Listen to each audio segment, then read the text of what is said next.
इस दुनिया में बिजली एक ऐसी चीज है जिस पर मानव सभ्यता पूरी तरह से निर्भर है। लेकिन क्या आप जानते हैं कि कोयले से बिजली कैसे बनती है और फिर उसे बड़ी बड़ी तारों के जरिए हमारे घर तक कैसे पहुंचाया जाता है? बिजली बनाने के लिए जिस चीज का सबसे ज्यादा इस्तेमाल किया जाता है वो है कोयला। देश में 75% बिजली का उत्पादन कोयले से चलने वाले पावर प्लांट से ही होता है। 1000 मेगावाट का कोल प्लांट एक दिन में 9000 टन से भी ज्यादा कोयले का इस्तेमाल करता है। यानी कि अगर एक मालगाड़ी में 100 टन कोयले के 90 डिब्बे हैं, तो उस पूरी मालगाड़ी का इस्तेमाल एक ही दिन में हो जाएगा। यानी कि एक साल के लिए कोयले से भरी 365 ट्रेन की जरूरत होगी। अब बिजली बनाने के लिए बॉयलर से लेकर टरबाइन और जनरेटर तक कई बड़े बड़े उपकरणों को चलाने की जरूरत पड़ती है, जिन्हें चालू करने में ही कई घंटे लग जाते हैं। ऐसे में कोयले से चलने वाला पावर प्लांट 24 घंटे काम करता रहे तो ही सस्ते में बिजली बन सकती है। इसी वजह से प्लांट के बड़े हिस्से में सिर्फ कोयले का स्टोरेज बनाया जाता है, ताकि कभी कोयले की कमी ना आ सके।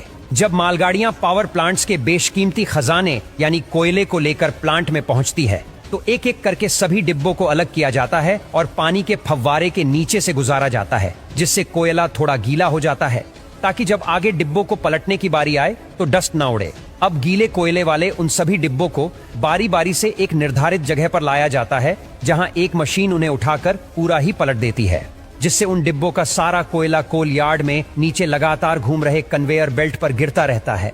अब इस कोयले को फिर से कन्वेयर बेल्ट की मदद से जरूरत के अनुसार बाउल मशीन में भेजा जाता है, जो इन छोटे मोटे पत्थरों के रूप में एक दूसरे से चिपके कोयले को क्रश करके पाउडर का रूप दे देती है। इसके बाद इस ब्लैक पाउडर को कन्वेयर बेल्ट के जरिए ही विशालकाय बॉयलर में भेजा जाता है, जहां यह कोयला तुरंत आग पकड़ लेता है। अब पूरी तरह से जलने के बाद कोयले की जो भारी राख होती है वो नीचे गिर जाती है और जो हल्की राख होती है वो ऊपर उठती है। इस राख को फ्लाई ऐश कहा जाता है और इसे चिमनी के जरिए फिल्टर करके वातावरण में छोड़ दिया जाता है। अब कोयला जलने की वजह से जो आग बनी थी वो बॉयलर से होते हुए उस क्षेत्र में पहुंच जाती है जहां काफी ज्यादा वाटर ट्यूब्स होती है, जिनमें पानी भरा रहता है। ये सभी ट्यूब्स हीट करके पानी को स्टीम यानी भाप में बदल देती है। जब ये स्टीम सुपरहिट हो जाती है तो पाइप का आगे वाला हिस्सा खोल दिया जाता है, जिससे स्टीम उन्हीं पाइप से ट्रेवल करते हुए आगे पहुंचती है। अब हम भाप को लेकर पावर प्लांट के उस हिस्से में पहुंचे जिसके बिना बिजली बनाना नामुमकिन है।